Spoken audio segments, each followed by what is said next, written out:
Assalamualaikum warahmatullahi wabarakatuh.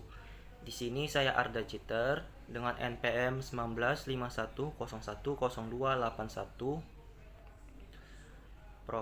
Prodi Ekonomi dan Bisnis Islam, jurusan Ekonomi Syariah, semester 5 dengan dosen pengampu Muhammad Iqbal Pasha.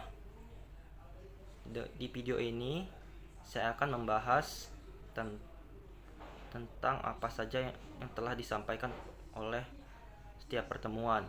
Dari pertemuan pertama yaitu membahas tentang cara menemukan judul. Hal apa saja ya yang harus kita lakukan untuk menemukan judul dalam jurnal. Yang pertama ini kasus yang kita angkat, ide, rules, judul, cara, strategi, referensi.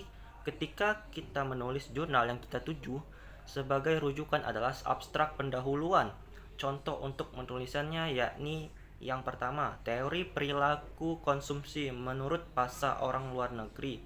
Ketik di Google, pencetus atau penemu teori perilaku konsumsi, rujuk langsung ke rujuk utamanya.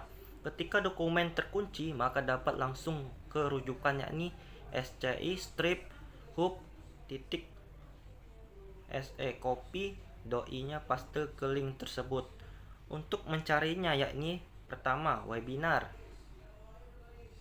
1. Topik ekonomi, keuangan, dan perbankan syariah. Paper individu meliputi 1. Identitas menulis, kedua, abstrak, ketiga, pendahuluan, keempat, landasan dasar Al-Quran dan hadis, kelima, konsep dan pembahasan 1, keenam, konsep dan pembahasan 2, ketujuh, tawaran penulis, kedelapan, kesimpulan, kesembilan, referensi dengan catatan notebook, hasil menggunakan manajemen referensi Mendeley. Kedua, perbanyak rujukan referensi, jurnal ilmiah dan buku berbahasa asing. Ketiga, usahakan tiap paragraf gunakan referensi yang berbeda. Keempat, gunakan middle note atau body note, minimal 18 referensi rujukan. Yang selanjutnya 12-15 halaman, sudah termasuk referensi dan lain-lain. Selanjutnya ukuran kertas A4, lens spasi 1,15, ukuran atas dan kiri 4 cm dan ukuran kanan bawah 3 cm. Selanjutnya pertemuan kedua, poin-poin dalam menulis paper apa saja. Ada berbagai macam template bentuk dalam menulis paper. Poin yang disebutkan tadi itu poin umum atau general. Pendahuluan literatur, review, metode penelitian, hasil dan pembahasan, kesimpulan dan saran. Poin-poin apa saja dalam pendahuluan? Latar belakang dan data fenomena dan tujuan. Latar belakang merupakan penjelasan dalam bentuk uraian paragraf. Yang latar belakang yang baik harus disusun dengan detail dan kalau bisa disertai data atau fakta yang mendukung. Teori dan praktek. Kedua, perbedaan hasil penelitian terdahulu. Rahma dalam kurung 2021 menyatakan bahwa minat investasi di masa pandemi menurun drastis. Atau cari di abstrak dan kesimpulan. Cari penelitian yang relevan, cek hasilnya.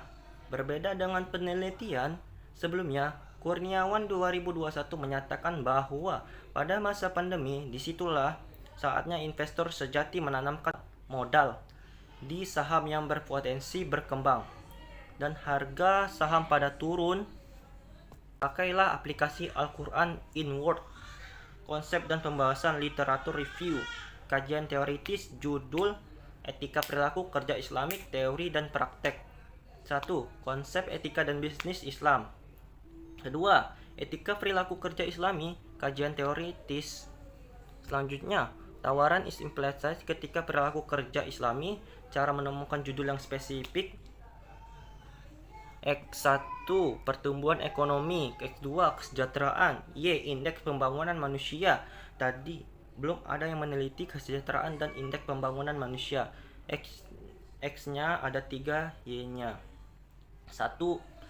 Analisis pengaruh pertumbuhan ekonomi, kesejahteraan Islam dan X3 terhadap peningkatan indeks pembangunan manusia menurut perspektif Islam.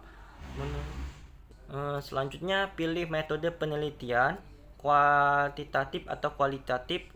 terjun lapangan, analisis cek bagian proses wawancara, observasi kuesioner mengukur sangat setuju, setuju, tidak setuju, sangat tidak setuju. Pembagian hipotesis variabel X ke Y, label halal terhadap penjualan. Ke-1, teori dan konsep mendukung. Kedua, penelitian yang mendukung. Misal, Putri Levinda 2020, Laila 2019. Ketiga, cukup sekian dari saya. Apabila ada salah kata saya mohon maaf. Pada Allah saya mohon ampun. Wabillahi taufik wal hidayah. Wassalamualaikum warahmatullahi wabarakatuh. See you.